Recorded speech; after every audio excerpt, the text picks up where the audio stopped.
Hey, you came back to my kitchen. Did you take your shoes off? Are you barefoot? Good. That's where it's my kitchen, no shoes. Yeah, I am preparing multitudes of peppers.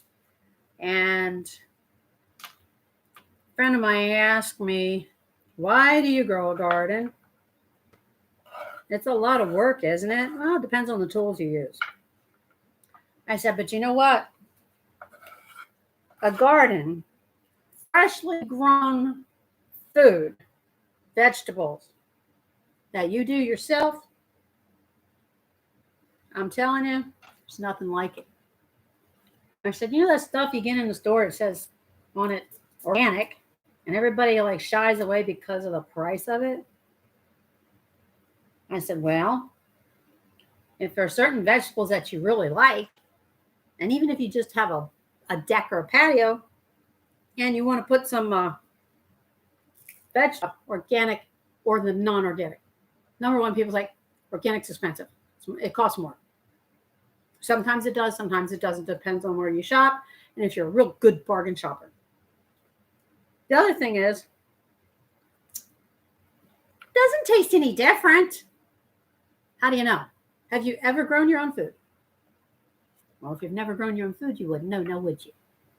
Now, since I grew up out in the country and we grew our own food, when I grew up and had my own little family, and of course, then you have to think about all these time-saving budget things and you run here from here to there and whatever.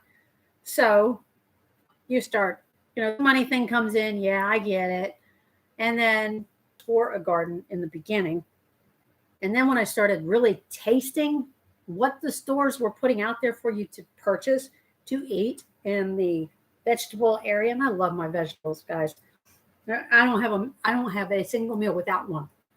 I don't care if it's just a piece of green bell pepper. That's a lot of vitamin C in it. And that's a benefit. If there's vitamin, fruit, or a vegetable, then any faster than the normal process. And that fast growing process doesn't allow the regular benefits of the nutrients and the vitamins all to actually mature. So you're getting baby vitamins instead of full-grown adult vitamins in your food, which your body requires some of those, hefty vitamins in your fresh fruits and vegetables. So the first vegetable you land or any amount of dirt or soil area to plant something is you get one big extra large pot. One of those ones like this big around, about 12, 18 inches around, and a good deeper than 12 inches. And you get one tomato plant to start, and you'll get hooked. I want you to march already up so that when April comes, you're putting them in your garden. Up north, it's still too cold. The ground gets hard. I mean, it hardens like a rock up there. That's where I used to live. So their planting season's a little later. It's kind of like May, late April, May sometimes. So you plant that one tomato plant in that pot of dirt. And when you plant it, say this is the top of the dirt in your pot. You don't want the dirt all the way to the top of the pot. You want to lay about a half inch down. If your tomato plant if the little pot stands this high, like 6 inches high, 3 inches of that you want to put under the dirt. And you're like, but I'll cover up the leaves and some of the branches. You want to do that. Hey, I know how to grow tomatoes, okay? You put that tomato halfway in the dirt, cover up around it, give it a nice drink of water. In the hole where you planted, put the water in first and then put your tomato plant in there. And fill it all in. And then after it starts, at the end of the, not the end, we'll get all excited because, you've got them. You've never done it before. Oh, cool, I can grow my own food. Then I want you to, and then but see, this is the people that are saying, well, there's no difference. The tomato's a tomato. I beg to differ. When you grow your own tomato plant, this is the challenge. When you have your first ripe tomato that is edible, has a nice, beautiful red color, like this one. Okay, when you get it that looks just like this, and you're getting ready to pick it, go to the grocery store and get another tomato of the exact same color. even maybe close to the same size. You bring that tomato home. You bring that store-bought home. You put it on one plate and you cut a little slices out of it. Unless you make, like if you're making a salad, you can, slice whatever you want to do.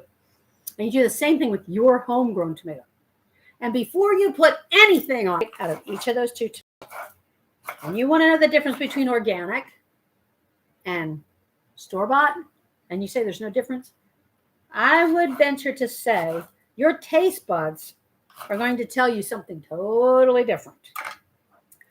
And you're like, well, if that's so, why?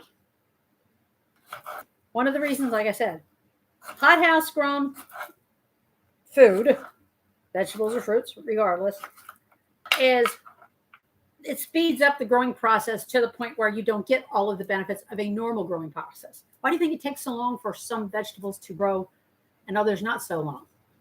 Because it depends on how much sunlight they get. They get nutrients from the sunlight, like D from sunlight. And our bodies need vitamin D. It doesn't mean you drink a bunch, because you can't get all the vitamin D out of milk. A lot of people think, oh, as long as you drink milk. No, not again. Some people are lactose intolerant, so they don't get that vitamin D benefit. And then you have to worry about being out in the sun too much, where you get the bad rays and then the skin cancer and all that sort of thing. So organic is you're not adding anything to it. You're not adding anything to the plant.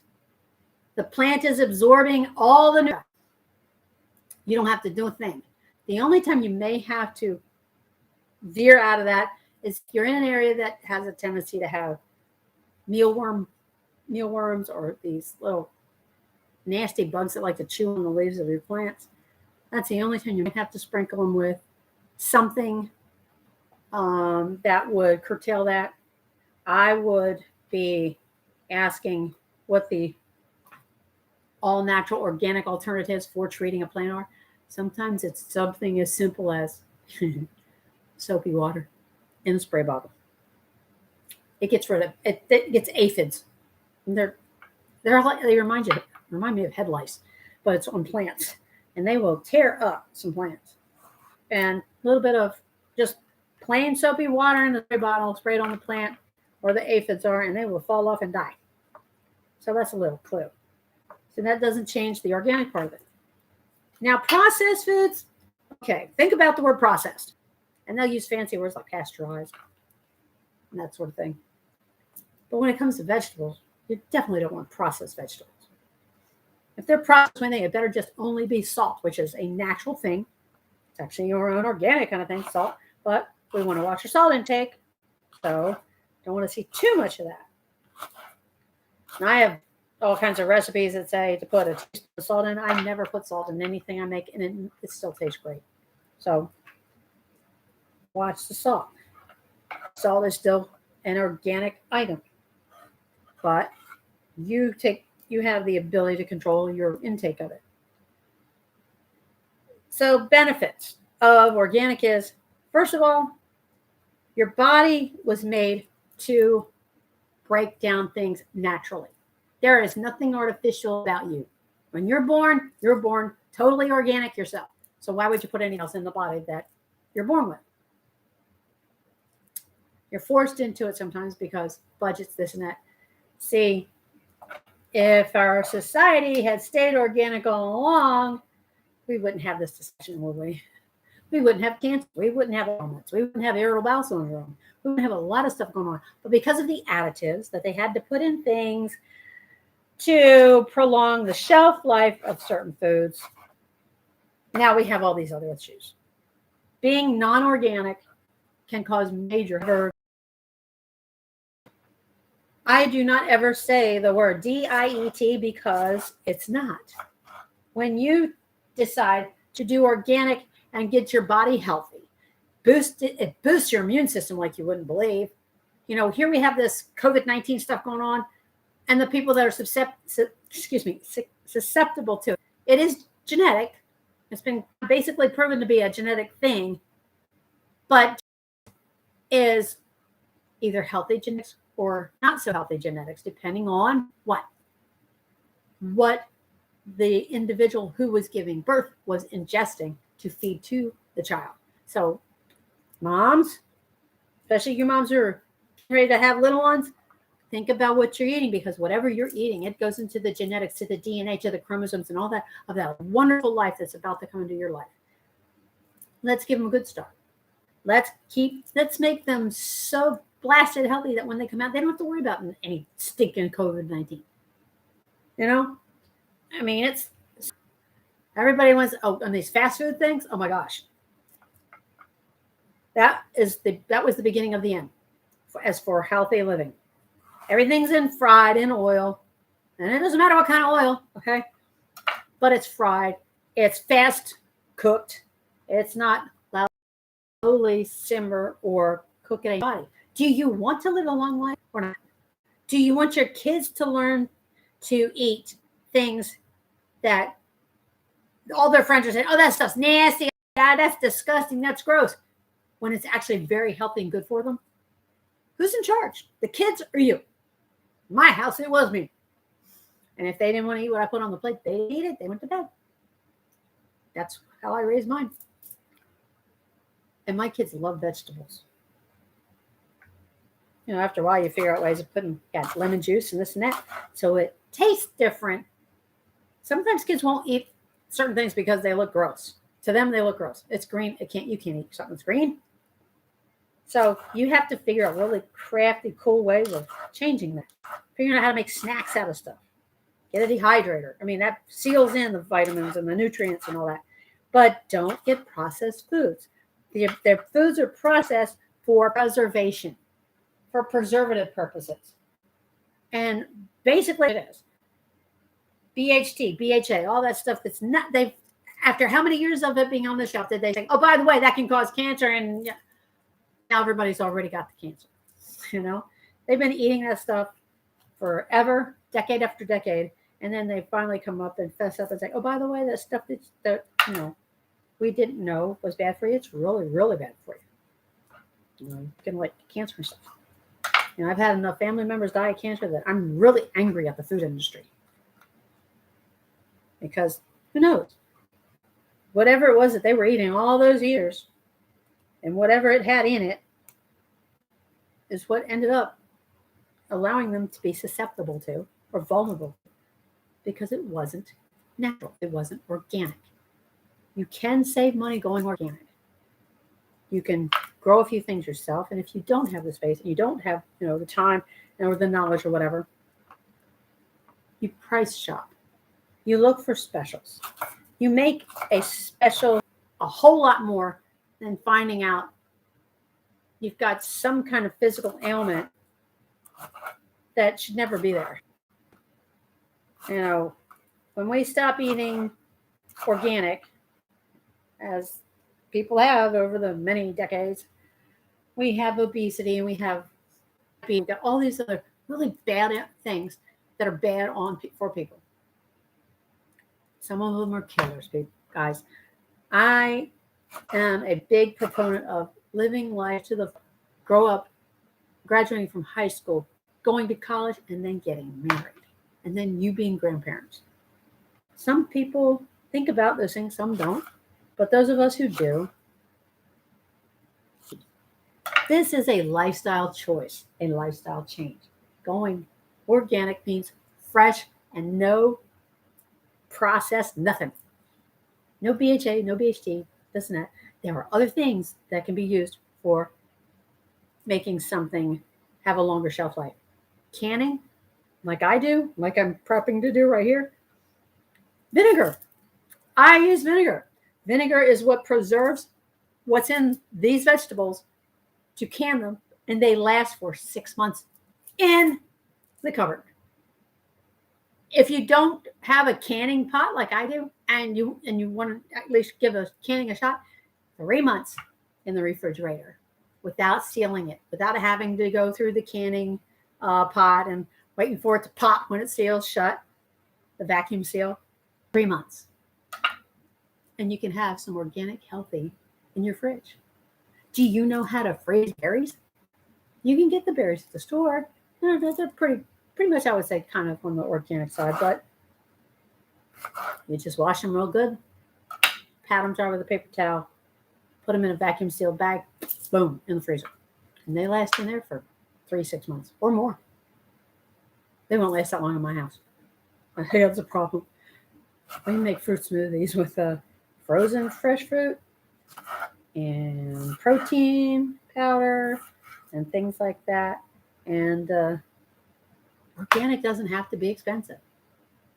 But the more you bring into your diet, the healthier your body gets. And then you are going to notice a difference because you will have more energy. Because the processed foods, all those extra chemicals and things they put in there, it bogs your body down because it's not natural and your body does not know how to break it up. So it'll either store it as fat or it'll make you have irritable bowel syndrome or just like, yeah, like I know people who have constantly talk about they feel like they have a stomachache. Well, it's because of the garbage that's in the food that they're eating, but you can't make everybody change. So I'm just here to give you information. I want you all to live a long life. I want to live a long life, and I get really tickled when I have individuals who can't guess how old I am. They don't believe me. And that's the best feeling in the world. But that's because I grew up eating basically organic. We grew a garden, and I'm still growing one, and I still eat it. And I got into canning my own stuff, and I actually save money doing this. And if you have, even if you can't buy the ones that are labeled as organic, if you wash it real good, and granted, it's not going to have the same amount of vitamins as it, because like I said in previous videos, wash it real good, pat it dry, and then look up how to freeze something. Freezing fresh vegetables is easy. There's a process called blanching, and we'll get into that one day. Then you can stock up on it. If you have a chest freezer, one of those big freezers, where you put all your frozen meats and stuff in, start adding vegetables to it. And then over time, as you build that up, then now you know you're eating healthier just because you stockpiled it. There's nothing wrong with stockpiling vegetables, by the way, or fruits. Did you like anything that any of the information I just gave you? Is there any questions that you have about that I didn't answer? I just kind of like hit on it because I wanted to make this not such a long video to watch, but to give you a lot of really great information. Buy healthy foods. Get away from the sugar. Processed sugar is like the worst. If you absolutely have to have your sweet Southern tea, it does not. Don't go for the processed. Because sugar doesn't say it's organic on it, but there is organic cane sugar. But you can get cane sugar for your sweet tea, and it's a lot healthier than the processed sugar, because the processed sugar goes through a bleaching process. Do you want bleach in your sugar? Did you know that when you're using processed sugar, that white stuff that's got bleach in it, and you're actually putting that in whatever you're making with it? Do you want bleach in your sweet tea? I don't. No. I don't use it. No, ma'am. No, sir. Just read the stuff. You'd be amazed. I found gluten-free crackers, and I about went ape because they weren't that expensive. Items, believe it or not, the prices are coming down to a realistic level. I stocked up on gluten-free flour, and I was getting 3-pound and 4-pound bags for under $3 for each type of flour that I wanted to use. Organic's not so expensive anymore, so don't let anybody try to fool you with that one. Look around. Price shop. Yeah, I always go to this store, but this one's got it cheaper. Go over there.